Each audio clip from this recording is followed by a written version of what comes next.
Assalamualaikum, salam satu Malaysia. Syukur alhamdulillah kita diizinkan Allah untuk berkongsi ilmu dan sambil itu meneruskan pembacaan kita. Dan pembacaan kita pada hari ini mengenai sejarah, dan sejarah itu merupakan fakta. Kewajiban kita sebagai rakyat Malaysia untuk memperkukuhkan sejarah itu, kerana sejarah adalah asal usul kita. Baiklah, sebelum itu mari kita berkongsi satu perkataan untuk menambah ilmu lisan, ilmu penulisan dalam diri kita. Baiklah, sepatah kata kita pagi ini adalah merista. Tengok di skrin anda ya, merista. Merista bermaksud mengenang dan mengingatkan lagi. Jadi contoh ayat, perasaan maklimah terasa pilu apabila merista arwah suaminya yang meninggal dunia di Mekah tahun lalu. Itulah sepatah kata kita hari ini, merista, mengenang dan mengingatkan lagi. Baiklah, terus saja ke buku kita pada pagi ini. Inilah dia, Jejak Keluarga Yakin. Dan kalau anda membaca surat kabar dan mendengarkan berita bahawa sejarah, mata pelajaran sejarah akan diperkenalkan semula secara peringkat. Begitu kenyataan Timbalan Perdana Menteri yang juga Menteri Pelajaran Tan Sri Muhyiddin Yassin. Dan hari ini merupakan sketsa sejarah dan penulisnya pastinya Zazi Syafiee yang terkenal dengan petualangan Aceh. Assalamualaikum. Waalaikumsalam. Sihat Tuan Alhamdulillah. Baiklah, saya tak pernah mendengar Keluarga Yakin ini. Tapi bila saya melihat, wah, bukan calang-calang sebenarnya cucu cicit Keluarga Yakin ini. Jadi mari kita berkongsi menyelusuri sketsa ini, sejarah ini. Siapa sebenarnya Tok Yakin? Okey, boleh saya orang kata cerita jauh sikit? Boleh, sila. Sebab pada saya sendiri menelusuri sejarah ni sebenarnya bermula apabila saya mendapat tanda tertentu kan. Jadi asalnya dulu saya seorang yang agak westernized kan, berpelajaran di luar negara, lepas tu kata kebaratan, tapi berlaku sesuatu yang membuat saya ingin mencari balik silsilah keluarga. Saya mulakan dengan silsilah belah bapa. Jadi dipendekkan cerita, ini hasilnya berpetualang ke Aceh. Jadi yang ini bila saya bercerita, saya lebih pro. Dia ada 3 buku ya. Mula sekali dia mencari diri dan erti. Ni mencarilah, kita nak mencari apa erti, apa kita hidup ni, sejarah kita. asal usul dan apa sebab kita hidup ni apa, Betul kan. Ya. Lepas tu membela syiar yang asal ni, bila dah sampai satu peringkat kita nak cari balik, orang kata pengetahuan yang lama tu kita nak cuba hidupkan balik. Lepas tu kita balik pada asal ya. Okey. Jadi ini belah bapa. Jadi masa tu saya bercerita saya lebih pada Aceh. Sedangkan ada sebab saya seolah-olah macam anti Jawa pada masa tu. Masa dia. Sedangkan suku darah saya belah mak saya punya mak ada belah Jawa. Jadi sampai satu peringkat dalam satu perhimpunan keluarga, seorang bapa saudara saya, Datuk Dr. Hamid Arsyad pakar perhimpunan sakit puan kan, dia mencadangkan apa kata kalau saya buat buku tentang keluarga belah Jawa, belah ibu kepada ibu. Jadi masa mulanya dia cuma memikirkan supaya saya mengumpulkan silsilah. Lepas tu supaya diletakkan sedikit maklumat untuk keluarga saja, supaya mereka boleh mengenali keluarga. Sebab generasi tua ni makin berkurangan. Betul. Jadi nanti kalau dah habis orang tua ni, siapa lagi nak ceritakan? Kita lah.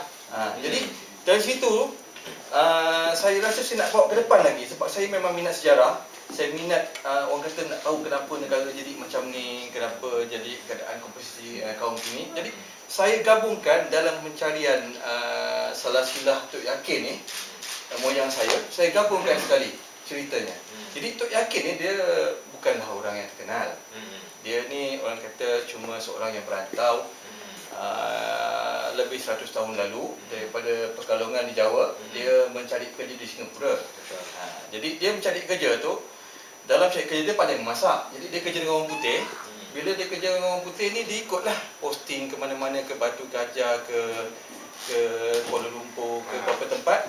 Jadi saya follow sampai jadi keturunan dia. Sambil tu saya bercerita tentang sejarah Singapura, apa yang membawa orang berhijrah ke Singapura masa tu, apa yang membawa kemudian dia berhijrah ke Muar. Jadi saya masukkan sekali sejarah, sedikit sejarah Jawa, sedikit sejarah Singapura, sejarah Johor, sejarah Muar, dan saya cuba sulam supaya sambil bercerita tentang keluarga, kita boleh belajar sejarah juga. Betul. Baiklah, kalau saya melihat, saya membaca buku ini, kalau apabila saudara menjejaki silsilah Tok Yakin ini agak sukar kerana tidak mempunyai maklumat bertulis yang begitu banyak.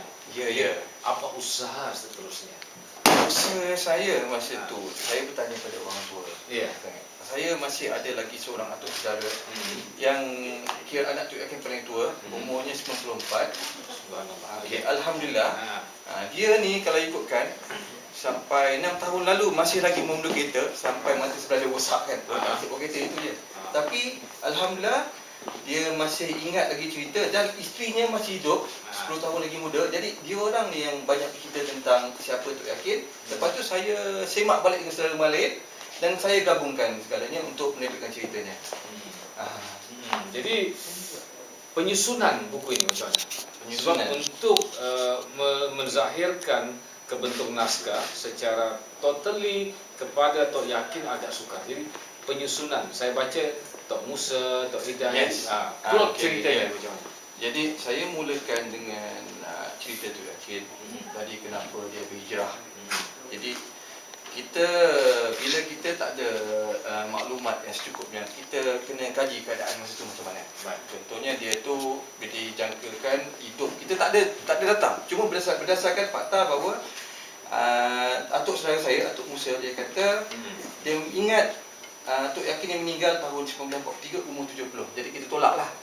Kita tolakkan. Okay, tahun 1873 kalau begitu. Katanya dia lahir. Apa yang berlaku masa tu di Malaysia? Contohnya kita tahu 1873 1874 perjanjian Bangkok ya. Kan? 1873 ni orang kata satu peralihan juga. Dan di Jawa masa tu, di sana Belanda dah ada takluki Belanda dan kita tahu di sana orang-orang rakyatnya dipaksa jadi buruh paksa dan sebagainya. Jadi di situ dia pun berhijrah mencari kehidupan baru di Singapura. Tapi kenapa pula Singapura? Di situ kita selusuri sejarah lagi. Kenapa Singapura? Sebab Singapura sudah dijadikan pengkalan oleh Inggeris untuk dalam rangka kerja untuk menakluki seluruh Asia Tenggara. Itu bahagiannya. Sebab daripada perjanjian 1824 antara Inggeris dengan Belanda, dia ada bahagian.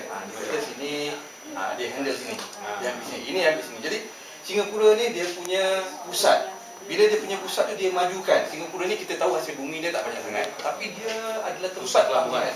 Ya. Jadi di situ ada satu peluang pekerjaan. Jadi dia masuk di situ. Dan bila di situ pula dia dapat bekerja dengan orang putih tadi, Singapura juga ada pusat untuk dia orang melatih pegawai-pegawai Inggeris. Okey, lepas ni nak hantar ke mana, nak posting ke Terengganu ke apa. Jadi di situ Singapura pusatnya. Jadi moyang saya ni dia kena tukar masa ikut. Sekarang kalau posting ke mall ikutlah posting. Jadi di situ dia banyak gerak sampai akhirnya tadi dia pergi ke mall. Jadi ada aturannya. Mula Tok Yakin dia macam mana? Dia ada cerita pasal jodoh dia lah. Baru dapat anak tidak. Lepas tu daripada anak dia tu 6 orang yang menerbitkan turunan. Di situ saya atur balik tadi anak yang tua Tok Wahab. Lahir tahun 1917. Dia akhirnya berbahasa di Batu Pahat. Jadi saya buka pula kaitkan dengan sejarah Batu Pahat. Lepas tu anak kedua yang hidup dan menerbitkan keturunan, Tok Talib, dia lahir 1914. Dia lepas tu ada sebab tertentu dia bawa diri ke Singapura. Adalah cerita dia kenapa dia bawa diri tu kan. Jadi kita kait pula dengan sejarah Singapura. Kenapa? Apa dia cari balik kat Singapura? Jadi kita buka. Bila kita cerita pasal Singapura, kita cerita sekali pasal nasib orang Melayu di Singapura. Dan saya letak sekali kait pula dengan Natra. Yes, kait dengan Natra. Sebab apa?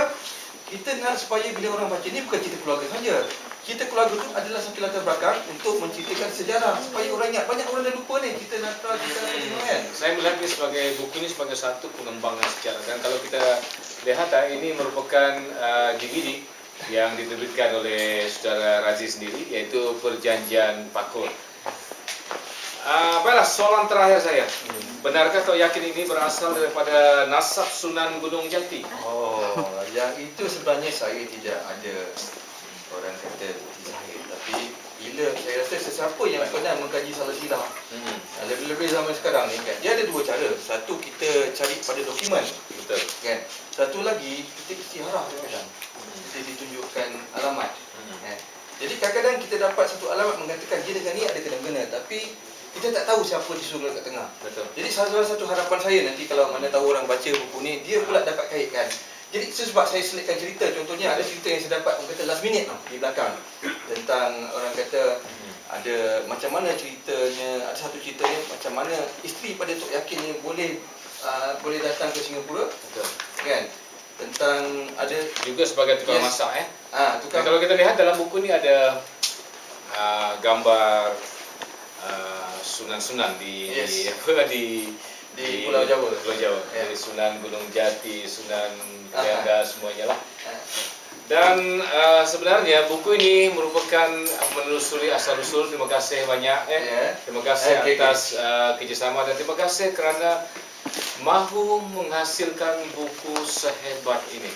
Penuh dengan gambar dan menjadi contoh. Kita menelusuri asal-usul. Dari asal-usul itulah kita tahu siapa diri kita sekarang. Jumpa lagi, kita terus saja ke meteorologi. Silakan.